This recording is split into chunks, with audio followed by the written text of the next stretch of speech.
संयुक्त राष्ट्र महासभा 2024 के आम सत्र को भारत की ओर से कौन संबोधित करेगा? Option C, S Jaishankar. प्रधानमंत्री नरेंद्र मोदी इस महीने के अंत में संयुक्त राष्ट्र में संयुक्त राष्ट्र महासभा सत्र में वार्षिक बहस को संबोधित नहीं करेंगे। उनके स्थान पर विदेश मंत्री एस जयशंकर आम सभा को संबोधित करेंगे। इस साल 79वें UNGA सत्र की आम बहस 24 से 30 सितंबर तक होगी। एशियाई ओलंपिक परिषद के अध्यक्ष चुने जाने वाले पहले भारतीय कौन हैं? Option A, Randhir Singh. रणधीर सिंह इस पद पर पहुंचने वाले पहले भारतीय बन गए हैं। महाद्वीपीय निकाय की 44वीं आम सभा के दौरान उन्हें चुना गया। रणधीर सिंह का कार्यकाल 2024 से 2028 तक चलेगा। भारत के नए वित्त सचिव के रूप में किसे नियुक्त किया गया है? ऑप्शन डी, तुहिन कांत पांडे को। वित्त मंत्रालय के तहत भारत के नए फाइनेंस सेक्रेटरी के रूप में तुहिन कांत पांडे को नियुक्त किया गया है। पांडे ने टीवी सोमनाथ की जगह ली है, जिन्हें भारत का नया कैबिनेट सचिव नियुक्त किया गया था। कैबिनेट की नियुक्ति समिति ने पांडे को वित्त सचिव के पद पर नियुक्त करने की मंजूरी दी है। US ओपन 2024 चैंपियनशिप ट्रॉफी का महिला एकल का खिताब किसने जीता है? ऑप्शन बी, आर्यना सबालेका ने। टेनिस स्टार आर्यना सबालेका ने आर्थर एस स्टेडियम में अमेरिका की जेसिका पेंगुला को 7-5, 7-5 से हराकर पहली बार US ओपन का खिताब जीता है।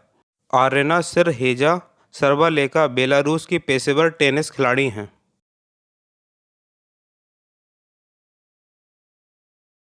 भारत ने पेरिस 2024 पैरालंपिक खेलों में कुल कितने मेडल जीते हैं? Option C, 29 medal. भारत ने पेरिस 2024 खेलों में पैरालंपिक इतिहास में अपना सबसे शानदार प्रदर्शन करते हुए कुल 29 पदक जीते हैं। भारतीय खिलाड़ियों ने 7 स्वर्ण, 9 रजत और 13 कांस्य हासिल किए हैं।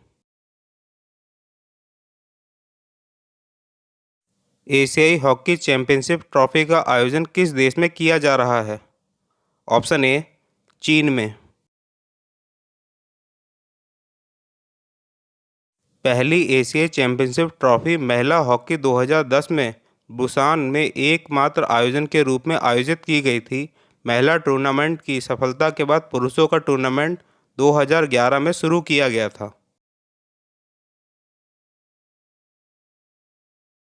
भारत किस वर्ष युवा ओलंपिक की मेजबानी के लिए बोली लगा रहा है? ऑप्शन बी, 2030 के लिए। भारत के केंद्रीय युवा मामले और खेल मंत्री डॉक्टर मनसुख मांडविया ने 8 सितंबर 2024 को एशियाई ओलंपिक परिषद की 44वीं आम सभा में अपने भाषण के दौरान 2030 युवा ओलंपिक के लिए भारत की दावेदारी की घोषणा की है। अल्जीरिया के राष्ट्रपति के रूप में दूसरे कार्यकाल के लिए पुनः किसे चुना गया है?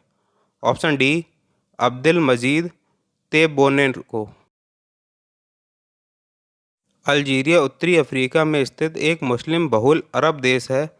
यह देश फ्रांस की उपनिवेश था और 5 जुलाई 1962 को इसे स्वतंत्रता मिली। क्षेत्रफल की दृष्टि से अल्जीरिया अफ्रीका का सबसे बड़ा देश है। क्रोएशिया में भारत का अगला राजदूत किसे नियुक्त किया गया है? ऑप्शन सी, अरुण गोयल को। क्रोएशिया दक्षिण पूर्व यूरोप यानी बाल्कन में पानोनियन प्लेट और भूमध्य सागर के बीच बसा एक देश है। देश का दक्षिण और पश्चिम किनारा एड्रियाटिक सागर से मिलता है। देश की राजधानी और सबसे बड़ा शहर जगरेब है। उस डॉक्यूमेंट्री का नाम क्या है जो एशिया के सबसे पुराने समाचार पत्र मुंबई समाचार की यात्रा का वर्णन करती है? Option A, 200 not out. केंद्रीय गृह मंत्री और सहकारिता मंत्री श्री अमित शाह ने महाराष्ट्र के मुंबई में आयोजित एक महत्वपूर्ण कार्यक्रम की अध्यक्षता की, जिसमें एशिया के सबसे पुराने समाचार पत्र मुंबई समाचार की शानदार यात्रा पर आधारित 200 नॉट आउट डॉक्यूमेंट्री का विमोचन किया गया।